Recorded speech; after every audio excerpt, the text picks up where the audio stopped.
minimum labour standards, we've had unusually high unemployment, including workplace health and safety standards, minimum wage and working hours.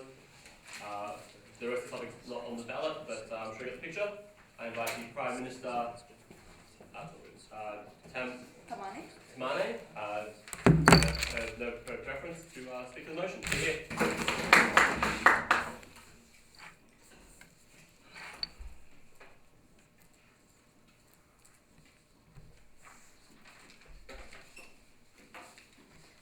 Thank you, Honourable Speaker.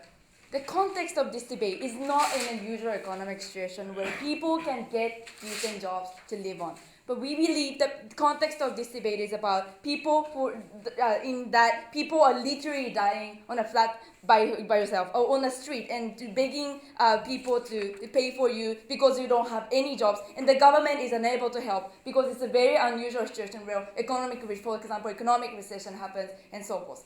That's why we say we have to allow people to earn yourself, even if we have to lift the restrictions on health and restrictions and so forth, so that we can allow these people to at least have a stable income or at least have a decent life or to live, money to live on. And that's the reason why we're standing on the government side. I have two things in my speech. Firstly, what's the context of this debate and how the regulations set beforehand of the recession hinders the lives of the people and damage the economy entirely. But secondly, how in our paradigm we can better treat the problem of recession and also the problem of individuals in the short term and also long term. But before the several clarification of the model, firstly, as the motion states, we are happy to suspend temporarily when the unemployment rate is unusually low or high. We suspend restriction on working hours and also minimum wages and those standards significantly. But secondly, we're actually happy to ensure the consent between company and individuals. That's why this debate is not about company forcing individuals to opt into this company, or it's rather when the individuals consent to certain very low, maybe low wages and low working hours, but when there's a consent, we allow these people to actually opt into this kind of contract. In this situation, that's the point. That's the model we are standing for. Yes. Will these temporary be set in stone, or will the government allow these to be extended in the case of the core economic issues which cause them aren't actually fixed? I think the time when we lift this kind of motion is going to be set based on the employment rate. So we say if the economy is severely in a recession in a long time, we say we will continue to have this policy.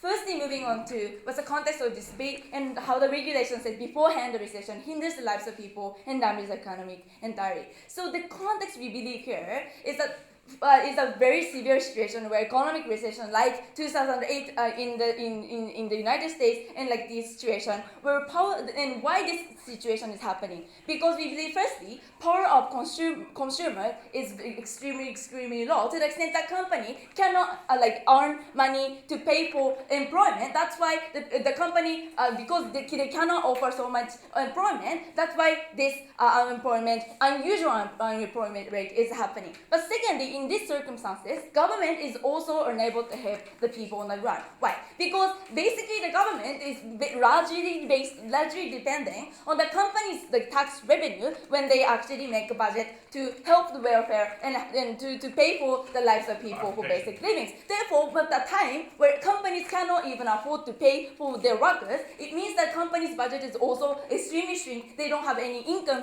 or they don't have much less income compared to the usual time. Therefore, the tax revenue is also very shrinking in this situation.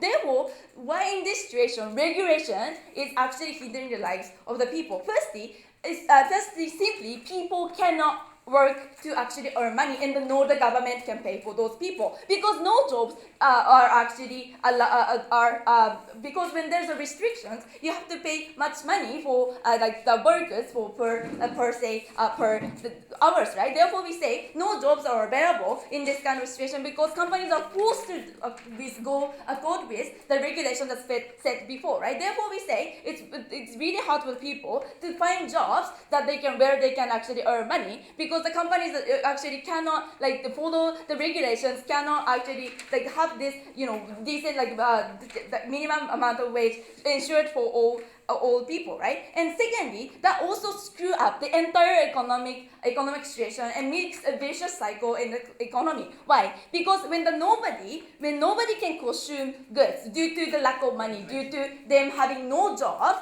there is less consuming power in the people, meaning that less revenue goes to any type of companies, to say daily goods, for example, and also the cameras and these luxury goods also, because the companies cannot earn enough money from the consumers. We say it's very likely that this vicious cycle created for a long time or moment, right? Therefore, we say in this kind of vicious cycle, people are actually dying on the street because they cannot actually have food to live on, because the government is also unable to help you. That's the reason why in Greece people are massively suffering, for example, right? We say those situations cannot be solved under the paradigm. So then why this policy is actually going to help the people?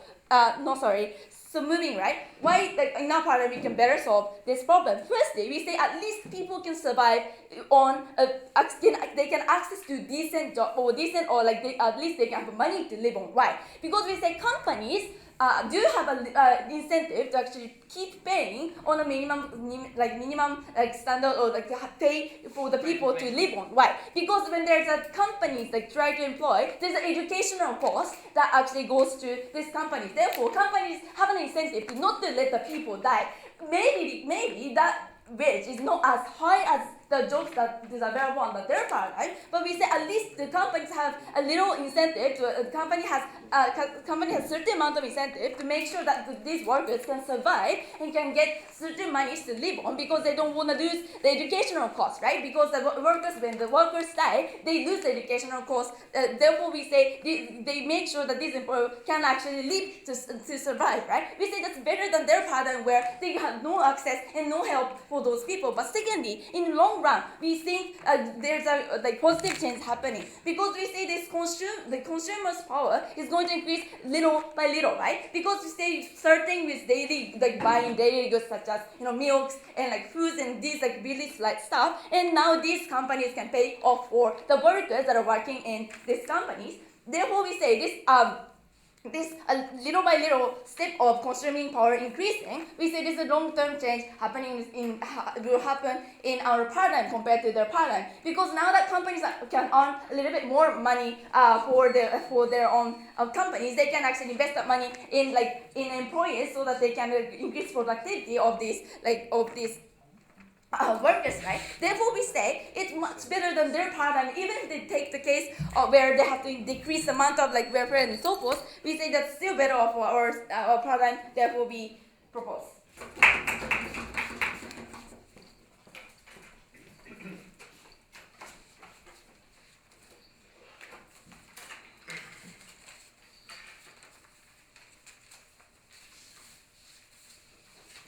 Thank you for your speech. And now to begin the occasion of the opposition, we welcome the opposition leader, Simon here.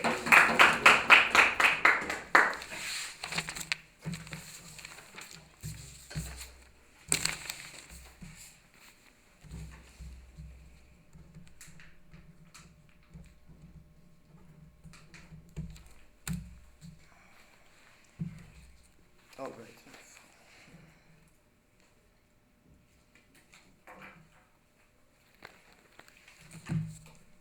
Right, so in this speech you will hear 4 things. First of all, this doesn't solve the actual problem in the economy that has led to this unemployment. Second of all, the employed suffer so much from this that it will not be worth the sort of benefits that they claim. And third of all, on the principle, we think that the government should really provide basic minimum standards for the people in society. And then fourthly, I'm going to look at some global impacts of this sort of race to the bottom that they're sort of proposing. Okay, but before that, let me give some extraneous rebuttal. We heard something about, okay, so this motion is only about those scenarios where we have people dying on the streets. First of all, I don't think it's really fair that you can limit it to those kind of situations. That's not realistic. That's not what happened in the 2008 crashes. And second of all, people aren't dying in those crises. The big problem is that they have a very low standard of living. They might just be able to have sustenance level. But furthermore, in my case, I will argue that everything will still be worse on your side of the house. Okay, so you heard something about tax revenue from the companies, and the state will be better in a sort of sense. I mean, generally, well, this is something I will tackle in my substantive actually, so I'll leave that for a moment. Okay, also we heard something about, well, these have sort of incentives to minimize the wage, and there was something about education which I don't really understood. We would like to really hear some more analysis of that, and perhaps we can hear it later. And then they all sort of rely on this idea that, okay, we can raise the consumer power and this will help the economy as a whole. But, well, as I said, I will tackle that in my substantive. Okay, so starting on the first point, why does this not really solve the core issue? So what the situation is in the status quo, or like in the situation where you have high unemployment, is that there is low demand. This has led to the fact that corporations had to do cut-downs. And there might be, so they're not really needing more people because it's not, you don't need to produce that much goods. Okay, so what they're doing, so that's one of the alternatives. The other alternative why they're cutting down is that you actually are replacing these laborers with machines. So I mean, lowering the wages of these individuals, like those who are employed, will not really solve anything. It's just going to lower the cost for them in general. But okay, so I mean, the government can't really, so and like on this point, the government can't really say that, okay, we can employ more people and create more demand. And why is this true? Okay, so first of all, for the companies, they will not know if their workers are going to buy their products. We on opposition say that, no, wait, that's not what's going to happen. That's not how the world works. That's not how companies work. That's not how their calculus works when they sort of, when they would want to employ sort of more workers.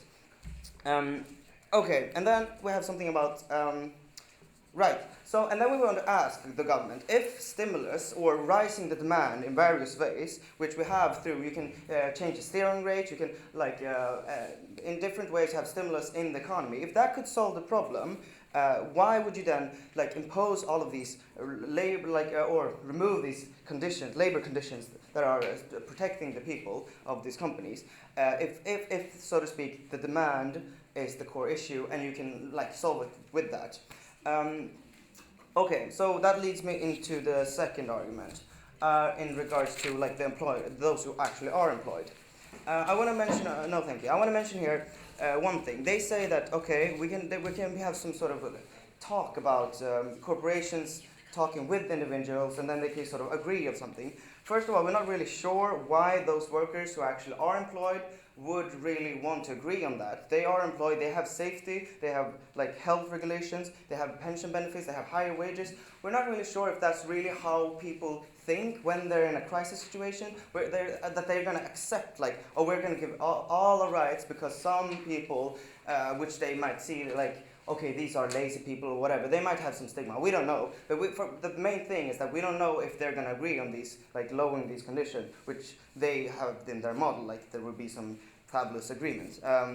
Okay, but what I wanted to say here on this one was that you will have an overall sort of impact, harms for these people, which are, first of all, they're more than those who are unemployed. So you have definitely a bigger impact on them. What does that mean? Okay, so we're not really sure if the government also includes safety, like minimizing safety regulations. But I mean, if they do so, that would mean that we'll have more deaths on these workplaces. We'll have a worse future for these like those people who actually work there, etc.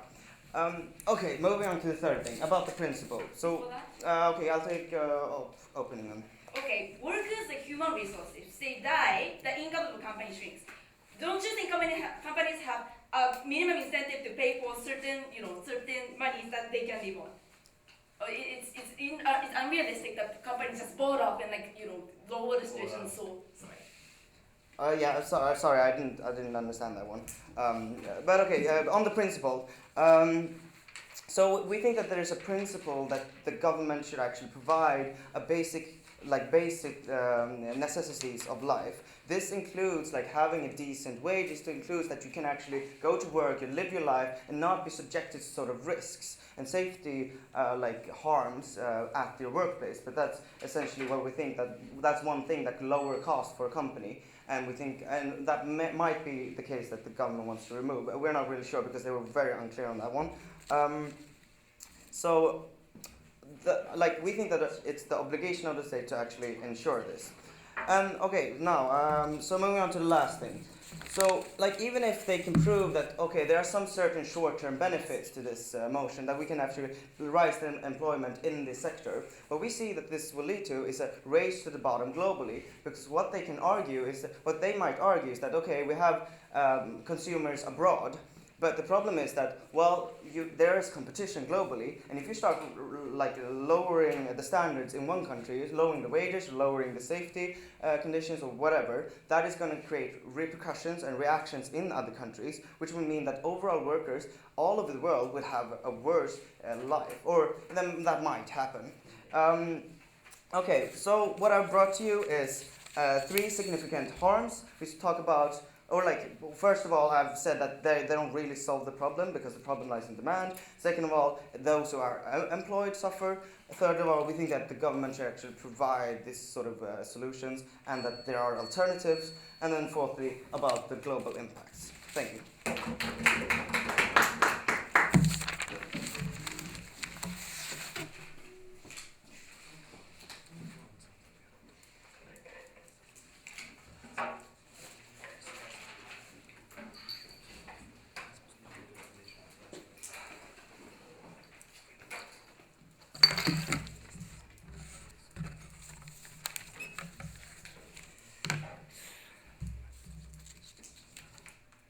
Thank you very much for your speech. We now welcome the Deputy Prime Minister to continue the debate. Here.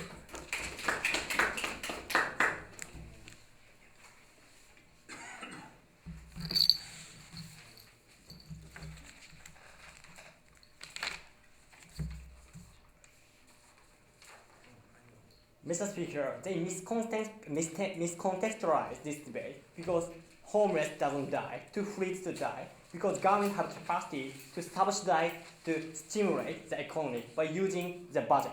But the point is, the context of this debate, they face economic crisis, they face Greece crisis, and under that circumstance, why government have enough capacity to subsidize the money to stimulate the economy. That's why we say under status quo, this kind of economic policy would fail. More we say other policy also fail. For example, such as education, the poor people cannot access the good education. That's why under their problem, poor people have to suffer from the homeless, suffer from the humiliation of the homeless. That's why I say under their problem, they have huge burden proof. How under their problem, Greece can opt out from the economic crisis. It takes 2 times. For example, in the case of United States, even though the Lehman shock happened in 2007, that this kind of harm doesn't recover.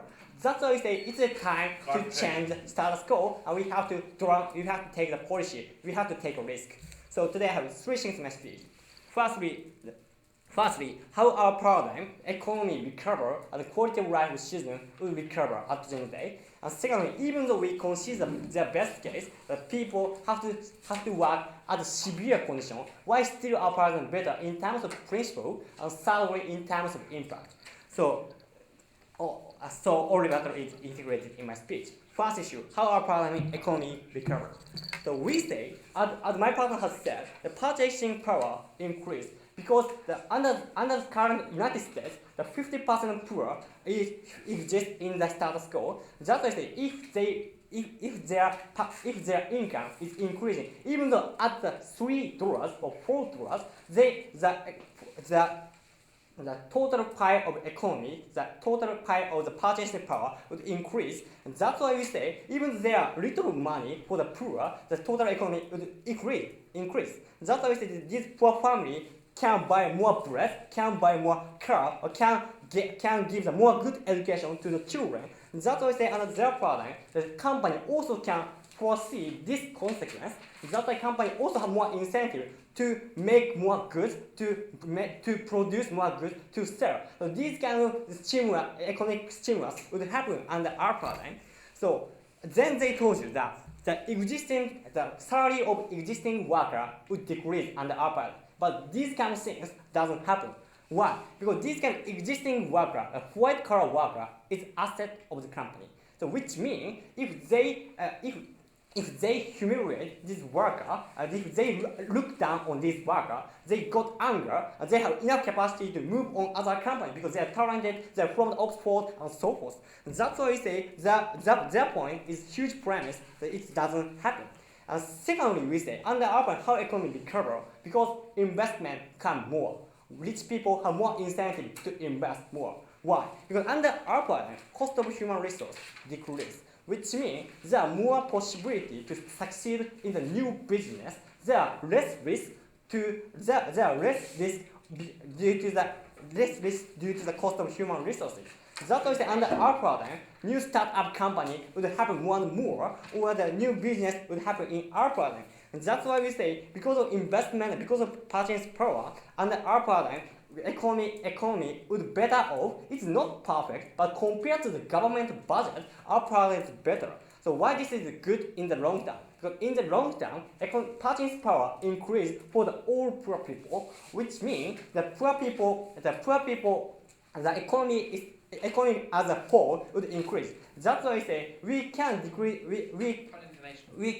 The company also have more incentive to care about the care about the worker, because if economy increase and quality of life of worker increase, the company have less bargaining chip to hire workers. That's why workers have more incentive to move to other company. So because company can foresee this consequence, under our paradigm, the labor minimum standard can be taken smoothly. That's why our paradigm is better. But under their paradigm, they have huge burden proof. So they may say that poor workers is irrational. They rush to opt in the black company, they are exploited. But it's not true. Why? Because under the current era, we have access to the internet, which means we can compare with the company. If one company exploit too much to lower the salary of the income, this kind of company cannot hire anyone. That's why we say that because of market mechanism, the company have more incentive to pay decent salary to the workers, and worker can get the money. So moving on my second issue, the comparison principle. So their paradigm, paternalistic protection, is when the paternalistic protection is allowed. If the government have capacity to guarantee decent life of the individual, but under their paradigm, social welfare fail. That's why a lot of homeless exist in the Europe or in the United States, in Japan, and also we say company also don't have incentive to follow the rule of the minimum standard life. They have exploit this. That's why I say under their paradigm, they can ensure decent life of individual. That's why that's the time to allow individual to choose really. Sir, yes.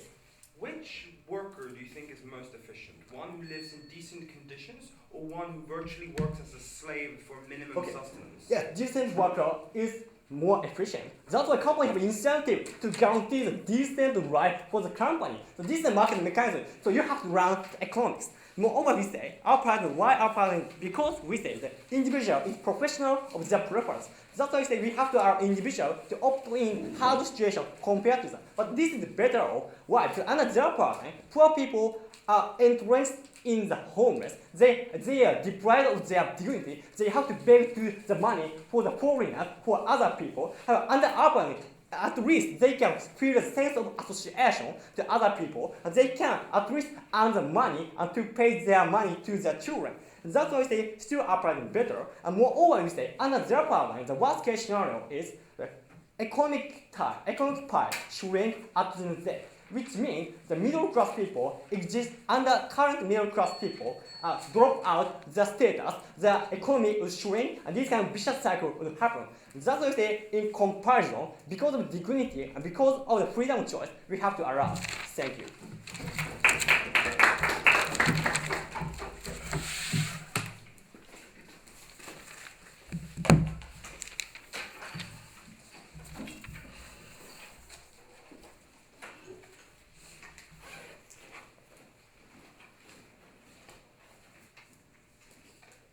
Thank you for your speech, and now to wrap up the opening half, we welcome the Deputy Opposition Leader, Matti. Here. Honourable Chair, companies aren't charities. They don't just hire people because they believe that people should have higher goods. They hire people because it's more economically proficient for them to hire more people. I'm going to explain to you three things today. One, I'm going to talk about how the incentives to fix the core issues of the economy goes down once you implement these measures because you remove the actual symptoms of problems. B, I'm going to talk about how the state has a moral incentive to ensure that people have decently good lives. I'm going to compare that in two different scenarios. C, I'm also going to talk about the most essential part of why we think that even if government says that these issues are, like these regulations, drop of regulations, are temporary, how we think it's very realistic to become very long-term due to the setup we had from open government. Before that, however, I have a few points of refutation. First of all, we don't think that it's like intuitive to think that if companies are going negative consistently, they were not going to hire more employees, right? That's the entire incentive of opening government's case, that companies aren't making money and the economy is falling, and then you're not going to drop regulations. At that point in time, yes, the individuals who work within that company will get shittier conditions, but they won't hire more people, right? It's not incentivized to think, and it's not logically probable that it's going to fix the condition for those on the ground. It's just generally going to decrease the living situations across the country, right? So that's A. Two, the fact of the matter is, at the point of time where like the purchasing power of these individuals is what you want to discuss, or you want to say two things. First, for that, you need to prove that these companies actually hire more employees. They never did that, so they never actually nailed down that point. Second, you also have to recognize that the average purchasing power of all the individuals who are still employed also goes downwards. Because at the point of time, a company can say that we no longer hire people on the same conditions. The individuals that still have jobs also get worse working conditions, right? That means that they also suffer under their side of the house, right? Which is something we think is incredibly important, right?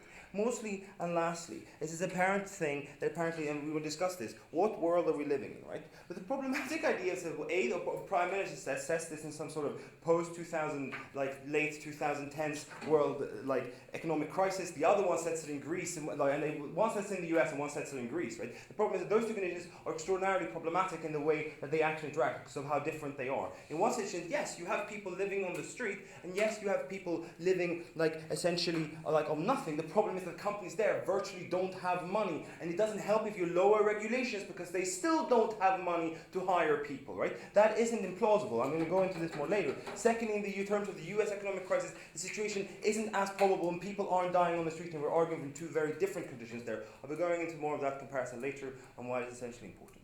But why do we think that it's probable these measures, and I'll actually do it the reverse way around. I'll talk about why we think that these drop of regulations will most probably become very long term.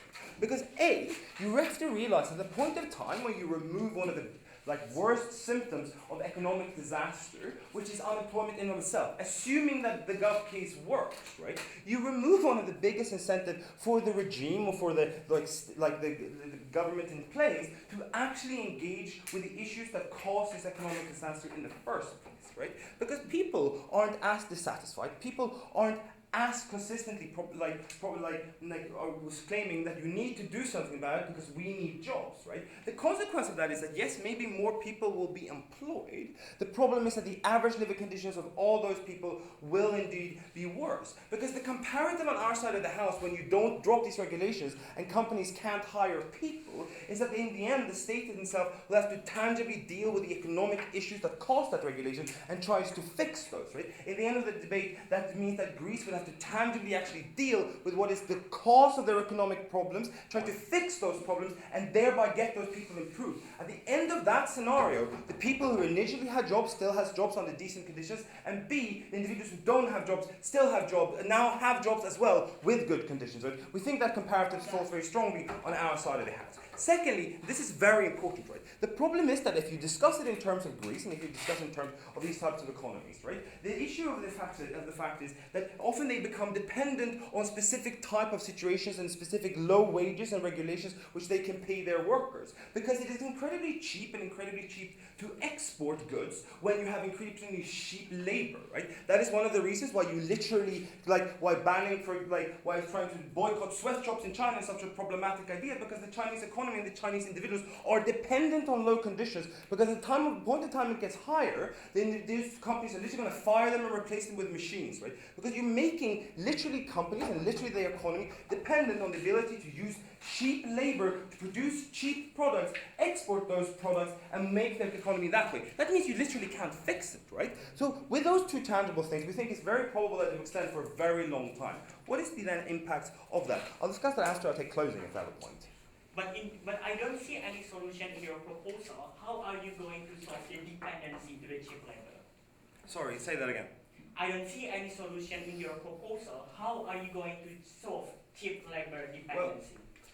So the cheap labor dependency is a problem that arises on your side of the house. Then on the other hand, if you want to talk about fixing the sort of economic issues, that is something you also have to tangibly deal with, right? Because at the end of the debate, you have to prove that these reforms are actually temporary, right? That the fact is that you rationalize them by being temporary, and therefore you need to prove that, right? That's essential on your side of the house. Most likely they won't be, right? Second, and then so sort of then, like, what is it then the impacts of the fact that people will consistently live in in this shitty working conditions, right? Because recognize that working conditions are extraordinarily important. Most people spend between 8 and 5 every day, minimum, working in their working place. They do that for approximately 40 years of their lives. At the point of time, there's no regulations that stop them from inhaling fumes, or stops them from actually having injuries, or stops them from, for example, discriminating in the workplace. Their intangible lives become systematically worse. Moreover, realize that economic issues take extraordinarily long times to fix generally. That generally means that at the point of time that these regulations carry on for very long times, a lot of people will live in these conditions virtually possibly for their entire working lives, right? That means they will have tendably shorter lives just on the quantity because they will most likely die earlier. That means they'll have probabilistically worse lives because of the fact of the matter is that they will suffer from certain types of health deficiencies, discrimination, etc., which harm the actual impacts of their lives. That moves on to the last conditions. Why do you think that the states that govern people actually have a moral obligation to ensure that this doesn't happen, right? Because you can't choose what you're born, and you generally can't choose the shitty decisions that your leaders make. We think that it's justified at that point to heavily tax those who are rich, to heavily tax those individuals who still have money and have distributional methods within that country. Recognize that most countries that went through economic development in the last century did so with working conditions in place, with quite heavy taxation on those who did well, because of the fact that you need to distribute that to society, because people work better when they actually have good tangible conditions, and that's how they actually grow their economy. The efficiency of the economy and production goes up when people have good lives. We stand today very proud on opposition. Can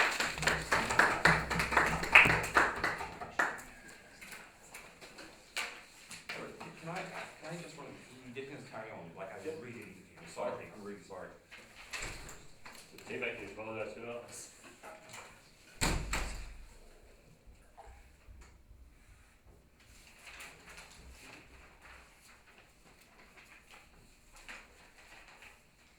Thank you very much. That's gone.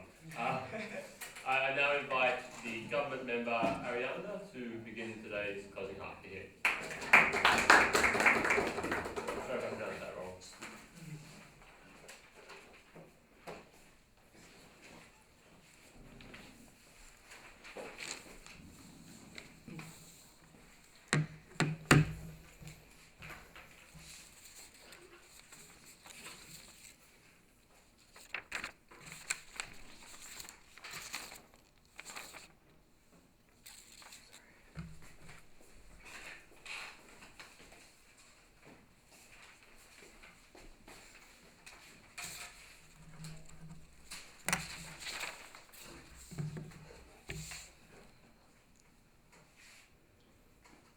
The debate on the opening half reached a deadlock where opening government correctly points out that the problem with the economy is that company is failing, but what they have yet to explain to us is why this proposal that acts as a buffer zone and a buffer period will allow the company to fix themselves, will allow the company to improve their economy so that the economy in general can be solved. I would like to show you why this particular proposal of allowing a temporary decrease will help the company and hence help the economy.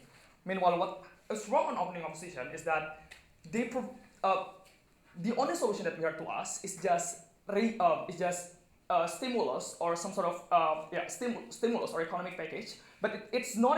It's just explained in a signposting manner without any substantiation as to why there is no mechanization as to why stimulus will work on macroeconomy and microeconomy. I would like to show you why through temporary decrease you can help the company and hence helping the economy. But before that, I have a couple of things in response to coming from opening opposition. Firstly, you need to notice how opening opposition seems not to be aware with the comparative in this debate. The comparative of this debate is not an ideal wage versus a minimum wage. The truest comparative in this debate is having no wage at all versus having minimum wage. In judgment, yes, these people may not be dying but still they have no money. It means it's hard for them to maintain their basic needs, e.g. paying for the house, e.g. putting food on the table. In this context, anything, no matter how small, is better than none at all. Second point rebuttal, before I proceed to my argument, is I would like to respond to the argumentation about global harm, how our proposal, they claim, would somehow push other countries to raise to the bottom, to have the same lower standards. I don't understand why, because they never explained to us why there is a natural incentive for other countries to lower their standard as well. Because this is an emergency measure. If it's not emergency, countries will not go down because it's not ideal. Moreover, MNC naturally have the incentive to have a good public image, to be perceived as a humanist companies. I don't understand why just because one country do this lower standard, suddenly countries with a perfect economy suddenly also lower their standard because it's simply not ideal. Let's take a look at my first argument.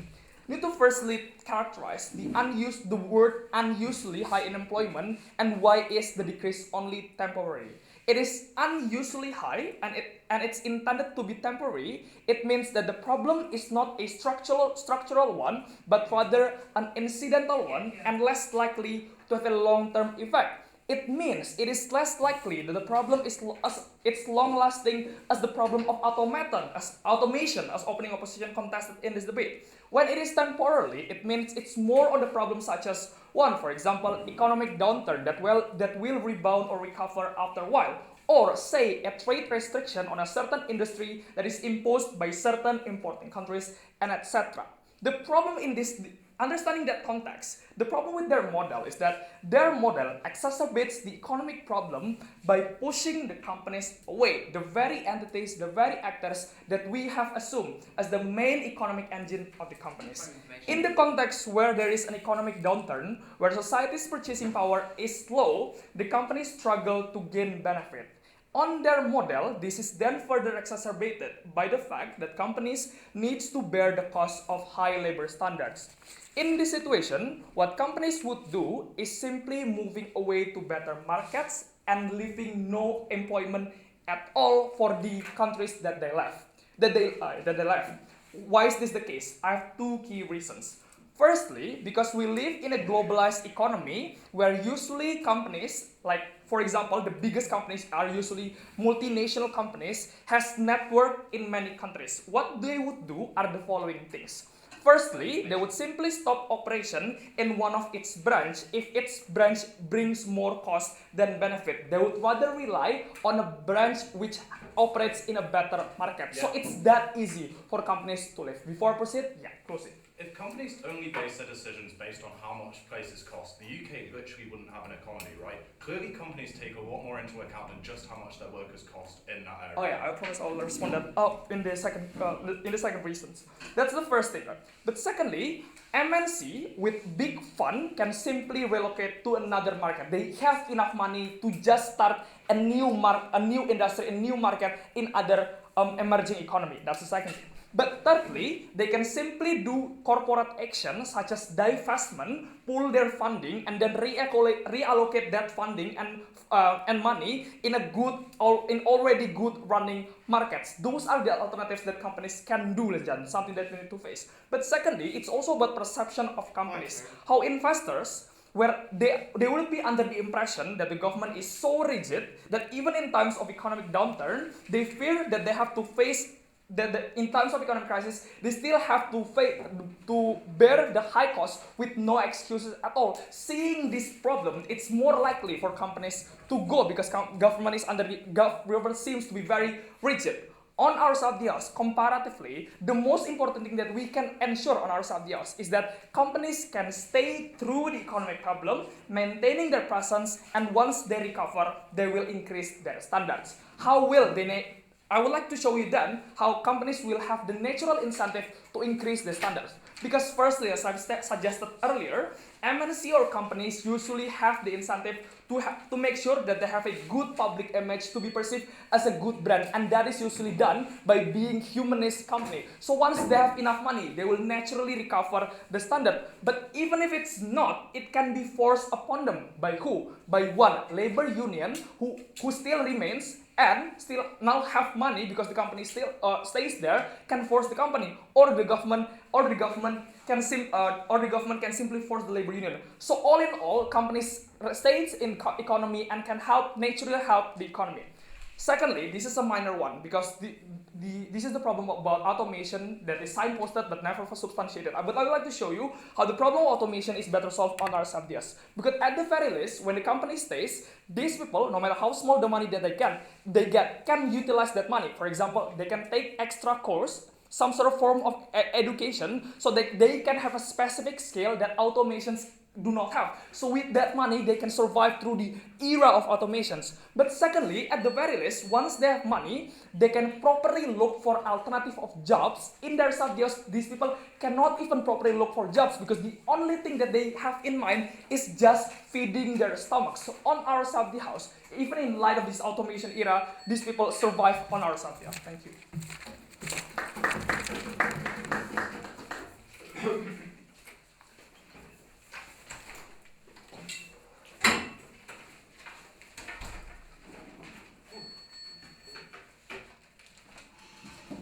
Thank you very much for that speech. It seems there's fireworks outside now, so there'll be one firework at 1 minute, one firework at 6 minutes, and two at 7 minutes. But no, seriously, we now invite the opposition member, Sam, to speak to that. Sam, you're there to continue the case. Here.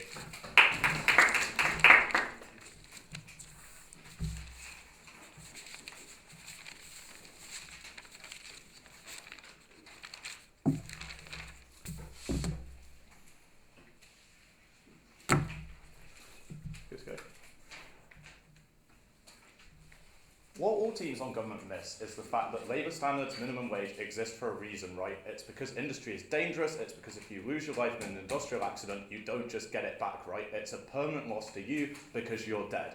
We think that is the problem with their side of the house, right? We think they ignore the fact that actually this has massive ramifications for workers. What I'm going to talk about in my speech is firstly why we think actually like sort of extending off or getting a much more nuanced characterisation of why actually this does lead to permanent change in society, why it leads to a permanent change in labour laws, why you will never ever claw these back over a permanent period. Secondly, about why this worsens industrial relations, worsens the economy they want to fix.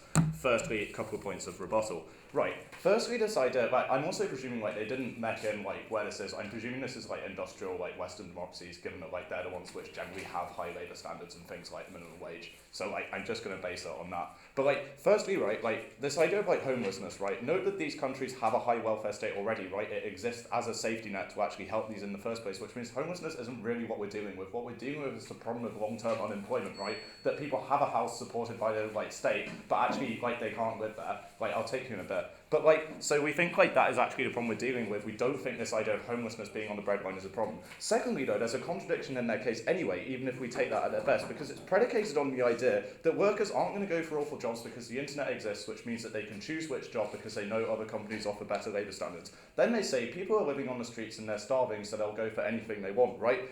Clearly, right, that's a massive contradiction in their case, which they haven't addressed. It shows that, like, this is literally the point where workers are the most vulnerable because companies have no funds to actually engage in things in which they can pay for them in high labour standards anyway, because people have no disposable income in which they can use their savings to potentially live for a bit longer, right? Of course they're the most desperate at this point. I just don't see how the contradiction in their case works. Firstly, like, moving on to, like, closing, this idea that, like, companies are going to move, right? Like, firstly, like, as I say in my POI, like, companies use places other than the fact they cost a lot, right? Like being a company in the UK costs a lot, being a company in the Netherlands costs a lot. People use it because the skills and comparative advantage exist. We don't really think that changes in times of recession. Look at the fact the UK economy still exists. Secondly, we think specifically the companies this most likely applies to are the ones which have high wage costs, which have high legacy wage costs, such as heavy industry, where labour standards are most likely to be enforced, where labour standards are most relevant, right? We think those, particularly in industrial democracies, are ones with very high legacy wage costs, because you have things like pre-nationalisation and stuff, like they used to be nationalised. So we think actually, like, very importantly, they're the ones that most apply to. Specifically note that the capital in those is fixed, right? It costs a hell of a lot to close down a steelworks. You can't just decide to do that overnight. I think that characterisation that companies are just going to move things elsewhere, is just completely false because of the fact that the capital is so fixed. No. Right. Let's move on to the first point of substantive about the shift in the Overton window, right? We think that the problem is that ultimately companies always want lower wages, overwhelmingly, because almost all companies are set up for profit for their shareholders, right, in the West. So we think that the fact is that companies aim to maintain profits, right? Wages clearly are high cost to companies, so they're obviously going to target those as a way to maintain profits, right? Particularly in times when their profits are squeezed, given we're talking about a time of high unemployment, presumably there's a recession, presumably there's low demand, presumably their demand is being squeezed, so their profits are being cut. Thus, their wages are critical to be cut. The problem is that, like, when this situation ends, right, you change the norm of the standards which companies are used to, right? OG give no meck as to how this really changed in the first place, right? Like, presumably it's just a sudden overnight change, which means that the labour standards just, like, on, like, the 31st of December don't exist anymore. No. So, like, literally we think that what happens is that once you suddenly change these back, presumably because it happens overnight because we don't get any meck on, like, the 31st of December next year, you suddenly get a sudden inflation in cost, which presumably means the company's just going to shed these workers anyway. What we think is most likely, though, is that the Overton window of where the centre of, like, politics is moves, right? Why? Note that companies are incredibly influential with the government because they have capital resources, because their CEOs went to the same private schools that the members of government went to already, which means they have those access and influence networks already. So that means that the government is more likely to listen to them, particularly given that, for example, organised labour in, like, Western liberal democracies is incredibly fragmented and also has very little political capital, because, like, literally they didn't go to the same private schools, because organised labour has apparently completely spent itself out in, like, the 1980s and stuff in the UK, for example. So it means that what companies want is likely to be taken far more seriously. What happens then if OG works and, like, actually, like, you suddenly do get a sudden relaxation? It means that companies and free market think tanks can say, aha, now free market economics works because, look, we got an economic recovery, taking them at their best, right? So we think actually then you have very little political capital to actually reverse these changes in the first place, or alternatively you reverse these changes and then you have a very high amount of political capital to actually keep them permanent, right? Because your buddies at, like, companies and whatever are telling you that's a good idea. What's the problem with this? Three problems. Firstly, like, health and safety literally relies on a culture existing, right? The reason we have health and safety is because industrial accidents are dangerous. By creating a perception that health and safety is just a cost which can be relaxed because it's expensive, just literally makes it pointless, right? Because people will never respect it. We had this problem in the UK in the 1970s. You introduced health and safety. People thought it was ridiculous. Industrial accidents kept happening. It takes a long time for that permanency of culture to exist. You literally cannot bring the life back that you're losing the industrial accidents that result from that, right? Also, you have much higher cost for the government anyway, because you have more people being long run disabled, because you literally have industrial accidents happening all the time because of the relaxation of health and safety. Take you in a minute. Secondly, like, literally long run, the failure to change means workers are more likely to be allowed to be exploited because there's no political will to keep the regulation, which means you create the cycle of long run poverty because, again, taking them at their best, the new workers who get employed, right, are literally, like, kept in jobs with very poor conditions, kept in poor pay because of this. Thirdly, at the next recession, you're more likely to have excess labour because you've taken on these workers because you think they're cheap, which means you're more likely to dispose of workers on older contracts, which means that lower labour standards become the new norm because of the high cost, which means they have a lower income, they have more risk of industrial accidents, all of that is very bad. Yeah. Okay, in your paradigm, companies have to fire freshest workers due to minimum standard rates that's set formally, right? How we think that shrinks purchasing power and damages the productivity of the company. Yeah, but what we've already shown you is that that's not going to persist in the long run, right? And you're more likely to have the companies who are already on those expensive contracts be dispensed of them. So I don't really see how that works. Secondly, right, like, we accept that organised labour is much weaker, but we think it's weak with the government. We think in certain industries, such as the ones we're talking about, actually it can be quite strong with individual companies. Note that, like, influence with the government's low, but their work is weak. Workers recognise their jobs are at threat now because now they see that actually, like, when this law presumably comes out, like, these people on cheaper contracts, obviously you're more likely likely to go because you're living on a contract which has a nice pension and stuff, also because of the basic sense of solidarity. What does this mean? It means that workers who are unionised in legacy industries are more likely to go on strike, more likely to work to rule. Obviously, this is problematic. Why? One, economic growth is damaged because industrial productivity is hurt because your workers are on strike. Industry cannot recover, meaning you don't get the creation of sustainable jobs in the long run anyway. Secondly, you're less likely to get foreign investment because who the hell wants to invest in a place where there's just strikes all the time? Thirdly, it means literally these industries go out of business, right? Note that unions in the past have literally been turkeys voting for Christmas. Look at the UK miners' strike, look at recent ferry workers in France, right? So you're actually likely to get worse employment because you make industrial relations so poor in these countries in the first place, because workers will be so angry with this. For all these reasons, we think you don't get a sustainable economic recovery, you don't get the benefits the other ones talk about oppose.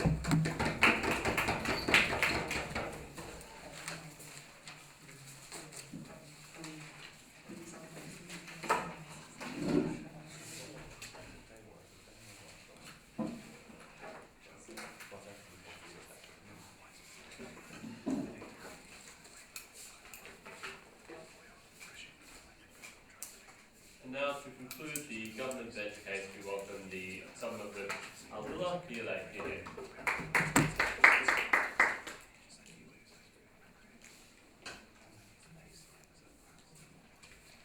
In this debate, all teams have to agree if being in a bad working condition is still better than being unemployed. Even if it's true that we are talking about a welfare state, but if you, as workers, seeing that relying to welfare payment is not enough, that's the moment that you will still admit and entering these bad working conditions. Because literally in a ways that you as a workers have to face into two options. Whether you rely to welfare payment or you choose the bad working conditions. It will not be that bad, ladies and gentlemen, because we as workers will be rational enough to think that staying in this working condition is still better than relying to welfare payment. Ladies and gentlemen, if you compare in their proposal, even if the average living standard will be worse. Because if you force a lot of people being fired, a lot of people cannot even consume basic needs, cannot even have disposable income. But in our proposal, people still can get welfare payment, but also they can get a new payment, which is from their jobs, which is a disposable income. We think that's even good. Ladies and gentlemen, firstly we need to differentiate between unusual unemployment and usual employment. Because we need to understand those are two different things. Okay. Firstly, usual employment are something that can be predicted, a normal economy cycle. It means these workers are well prepared to face it. If it's true there is an automation, we can teach them because they know exactly that it is growing in the worldwide. But when it's talk about unusual unemployment, the workers do not realize if something will happen to them. It means they have no capital to save them so they can learn another courses, so learn a new skills or whatsoever. The problem of unusual unemployment, it would be like an Asia crisis, which all people are paranoia for a moment, which is they think that the economy in global is getting worse. What happened is that society in Asia, they stop purchasing and they keep saving. Not necessarily they don't have money at all, but simply they stop it for a while. It is something that is unusual. It is something that is temporary.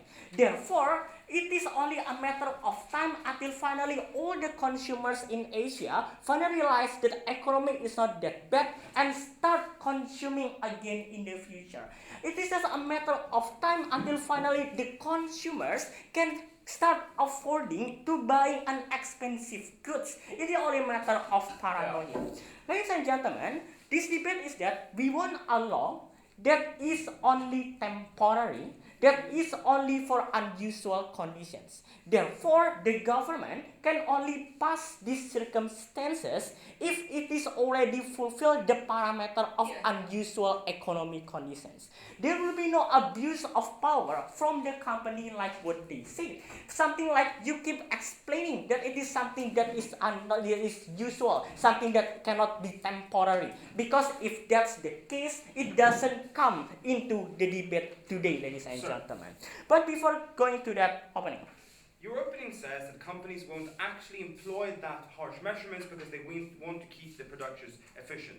You claim that they will implement those because that's how you're going to make them consume. Which one of you are right, and if you're right, why are you uniting them? look, I think all teams agree that it is something that is temporary. For temporary, we need to make it as efficient as possible, which is, I believe, my opening also believes so. Therefore, after the economy comes back normally, we can go creating a production output, a good output good, which can be afforded by many people. Therefore, after we differentiate between unusual and usual unemployment, it leads into two things. First, we can minimize the harm to the workers because we don't understand that after the economy comes back to normal, these workers can afford good insurance again. We can ensure that they are healthy in the future.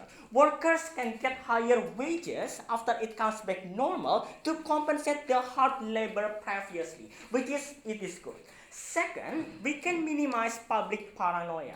Because if you allow company to fire its workers, the echo chamber to the public is that economy is that bad that I should start saving and stop consuming. I have no job at all, therefore I should not consume much. Which is in their proposal, you will hurt the economy even worse, which is less purchasing power because people are paranoia, people are afraid that it is going to get worse. But under our proposal, we allow people to keep employed, that they keep having a secure income, thus they feel safer. Therefore, at this point, the workers will start consume normally and not worsened by the fear of the economic crisis. Therefore, it is better go to a proposal. Lastly, we give a preparation time for workers to adapt. Because we need to understand if it's true that it is something like automation, something that will long last, at least for a temporary time, these workers get income. And this income can prepare them to face the worst condition that may happen in the future. Lastly, we need to understand is that the company will not abuse that much. Why so? Because understanding is that it is the debate between this company stays in this country, which is at least a lot of some people get employed, or the company goes into China or goes into Bangladesh or whatsoever. This is a debate between we keep some people of our society employed or they do not get any employment at all. Which is at least it is better in our proposal. Second, this company will not be that worse because they know exactly if it is really that worse, my workers will not create a good product anyway. So it will lead into a standard where the company ensures that the workers get minimum protections, but at the same time it can give an efficient production cost. But even if it is that really bad, we ensure to you that after the economy comes back to normal, it will be compensated, which is far better than these workers do not get any compensation at all. They are simply left unemployed. For those reasons, we make it do.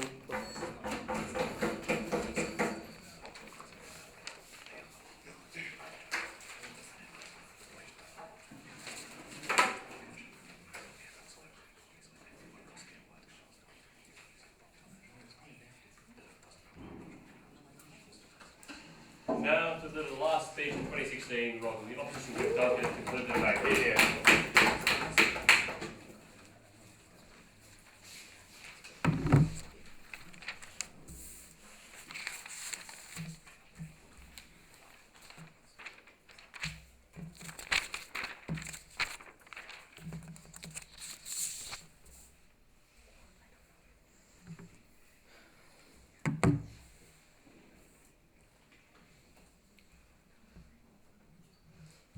Okay, I've got 3 points of clash for you today.